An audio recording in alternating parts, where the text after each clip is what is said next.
जी बशारत भाई पूछते हैं कि मैंने निकाह के मौके पर अक्सर ये देखा है कि दूल्हा जो है वो निकाह फार्म पर दाएं अंगूठे का इस्तेमाल करता है और दुल्हन जो है वो बाएं अंगूठे का इस्तेमाल करती है। आखिर ऐसा क्यों? जी मोहतरम, ये सिर्फ निकाह फार्म पर नहीं बल्कि हर दस्तावेजात पर, रजिस्ट्री पर इसी तरह ही है कि मर्द जो है वो दाएं हाथ का अंगूठा लगाता है और औरत जो है वो बाएं हाथ का अंगूठा यानी थंब का इस्तेमाल करती है।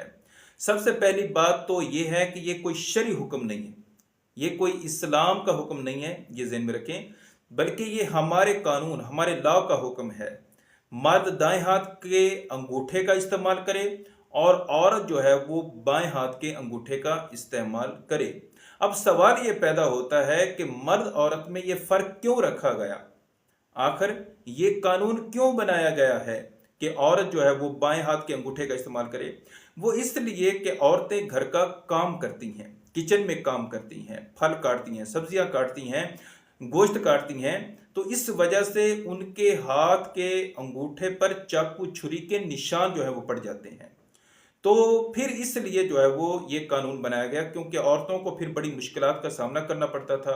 उनका अंगूठा जो है वो डॉक्यूमेंट्स पर जो है वो सही लगते नहीं थे।